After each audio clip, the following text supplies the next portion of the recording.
Here's the thing. We can talk about what got you there, but if you want the short conversation, if you go to the point, what I'm hearing is that you're using him until something better comes along. Am I wrong? Okay. You are right, but I couldn't leave the guy. Also, the fact that you've had sexual relationships with him creates a chemical bond between you and him. It's called oxytocin bonding. Women have about 35% more oxytocin than men do, and pleasurable sexual experiences causes women to bond with whoever gave them that experience. So there's also a biochemical compulsion to stay with that because your brain, your body, your nervous system is telling you this feels like home, even though it's not the one that you would ultimately want to choose. I predict that if you were to marry this guy, that you would probably have an affair at some point. The types of issues that you would probably have in your relationship would be the kind of issues that people have when the guy feels like he's not good enough for the girl. For a man to be successful in a long-term relationship, he needs to be with a woman who, when he's with her, she makes him feel 10 feet tall. Be careful, I'm using the word make. Obviously, you can't make anyone anything. So don't get me wrong. When he's with you, he feels bigger, stronger, handsomer, cooler, smarter. He feels great because you love him and adore him. I think he's the greatest. That's not happening over there. Yes. And believe me, he knows it. Men aren't as stupid as they let on. They may act stupid, but they're not. I don't think you're fooling him. Relationships, romantic relationships, move through stages. And you cannot skip a stage. And you have to be really honest about these stages. You can't pretend. If you're pretending, it just won't work. It's so predictable that it will turn out that way. I don't see that this, even if you got married to him, these are the kind of things that are going to end up happening. You need to distinguish between what is a bonding, which can lead to codependency. What happens with women is that once the oxytocin bonding happens, if you're like wildly sexually attracted to a guy, ladies, that's not a good time to be trying to make a decision about whether you love the man or not, because you're out of your mind. You're not in your right mind if you're very sexually attracted to a guy. You're not thinking straight. Your feelings, the biochemical response that's going on in your body and in your nervous system is bathing your brain with signals saying, he's the one. Now, everybody knows, I'm sure you do, that that feeling goes away someday, doesn't it? Yeah. And when it does, there's just this guy there. And the guy's got faults. He does stupid things. He's got good characteristics and bad characteristics. But you couldn't see them before because your brain was being bathed with this oxytocin telling you, it's him, he's the one, he's your soulmate. So even when he said something really stupid, you would go, oh, that's so cute. You know, why don't you figure out whether you like this guy or whether you love him before you have this oxytocin rush with him. You know that I don't have any sort of moralistic judgment about people having sex before marriage.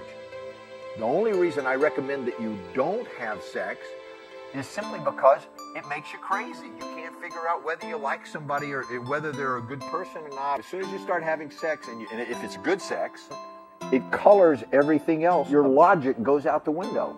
Men have oxytocin too. So how do you break that? You wouldn't want that to break. Oh, how do you break the bond? How do you break it? It's about like trying to get off of heroin or stop smoking or whatever else you're addicted to. It is a very powerful drug produced in the hypothalamus. Women have a surge of oxytocin, like a spike, whenever they have an orgasm. During breastfeeding and during childbirth are the three most maximum times that women get completely flooded with oxytocin. It's a neuropeptide, and its nature is designed to have you bond with the father of your child for life. And it's designed to have the mother bond with the child. It's like an addiction. How you break the oxytocin bond with somebody is you get rid of virtually everything that has anything to do with them. All photographs, every possession that had anything to do with them. And I propose that you ritualistically either destroy them or give them away. If it's a lot of photographs, that you build a little fire and you burn them. But you must delete their name from your phone, their email. Anything that will remind you of them will continue to create the bond. And you will be drawn to go back to it, knowing it's there. If you really want to break an oxytocin bond, you must break all ties. You must tell them, please never call me. Don't come by my house. Don't show up at places where you know I'm going to be, and have those accidental coincidences and encounters. Don't go around my friends and ask them about me or tell them to tell me stuff. In other words, please go away completely and leave me alone. And then you have about 2 years. How long have you been with this person? 10. 10 years? Okay. To break off ties with somebody that you've been together with for 10 years, it's like the death of a sibling. It's as if a brother or sister died. How long does it take to get over that? Because you're used to hearing their voice, their footsteps on the floor, smelling them, their favorite chair, their favorite cup. This person has become a part of your neurological system. There's places in your neurology where you and them are the same. It's like there's no separation in that. So to break that bond, you must make a decision to do it, first of all, an irrevocable decision. And then you must create structures that support that system. You got to tell your friends, don't talk to this guy, and if he calls you, don't tell me about it. I don't want to hear it. Just tell him to go away and leave me alone, and don't you tell me he called you. I don't want to know. That would be a structure. You might need to move to another town. You might need to change your phone number. Those are structures that hold your life together. And you need to create a life that's only yours without him in it. And that's a conscious decision you have to make. And it almost seems cruel or brutal, but it will speed up the process. Trust me, I know what I'm talking about. I had to break a bond like that. It was painful. You go to another relationship, is that going to help? It might help you, but it won't help the person you're in relationship with. Yeah. That's called triangulations. You see, whoever this new guy is, he deserves to have a relationship with you and only you. Unfortunately, he'll be having a relationship with you and Mr. What's-His-Name, who will be hidden in your subconscious, and you will be using this guy to help blank out Mr. What's-His-Name.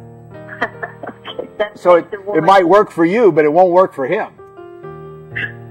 Well, it's not very nice. A lot of people do it. It's called triangulation. Somebody's not strong enough to pull themselves up out of a hole, so they latch on to somebody that's outside the hole, and they pull themselves up using that person's energy, and then they can cut the ties with the other one. What happens is that they discard this other one too.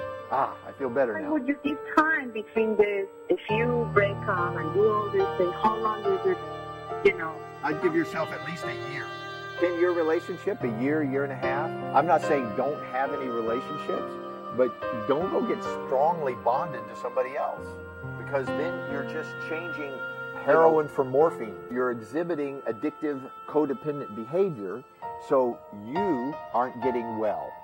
They deserve to have a relationship with a healthy, happy, whole, fulfilled, communicative person who is self-possessed. But you're not self-possessed. You are possessed by an ex-lover. There's no getting around this. You have to heal yourself. And the best thing that you can do is find out what your life's about, what you're passionate about, what you love.